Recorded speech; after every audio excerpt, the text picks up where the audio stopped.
నాకు చంద్రబాబు నాయుడు గారికి చాలా అపారమైన అవగాహన ఉంది మన ప్రజలను ఎలా కాపాడాలని.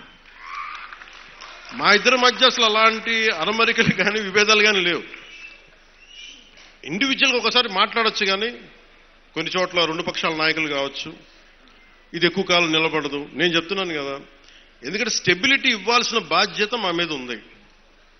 అందుకని మేము దాన్ని తీసుకున్నాం. అలాగే పెన్షన్స్ ఉన్నాయి. ఎన్టీఆర్ భరోసా పెన్షన్ కింద ప్రభుత్వం 63,50,000 మంది పెన్షన్దారులకి ఆర్థిక భద్రతను అందిస్తుంది.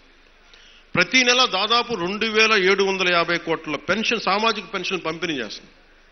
ప్రతి నెల 1వ తారీఖున బెనిఫాక్టర్స్, లబ్ధిదారులకి నిరంతరంగా అందజేస్తున్నాం. దానికి ఓ డ్రామాలు చేయట్లా. మేము ఆ వ్యవస్థను పెట్టాం, ఈ వ్యవస్థను డైరెక్ట్గా అసలు గోల్ చేయకుండా డైరెక్ట్గా ప్రభుత్వ అధికారులు వచ్చి ఇంటికి వచ్చి తలుపు తట్టి ఇస్తున్నారు. అంటే గత వాళ్ళు ఏం చేస్తున్నారంటే ఇవి చేసిన విధానం కాదు అది. అలాగే చేనేత కార్మికులకి ఉచిత విద్యుత్ ఇవ్వడం జరుగుతుంది. మరమగ్గాలకి నెలకి 500 యూనిట్లు, మగ్గాలకి 200 యూనిట్ల వరకు ఉచితంగా. తల్లికి వందనం ద్వారా 62,27,000 మంది విద్యార్థులకి 10,000 కోట్ల రూపాయలు సాయం చేశారు.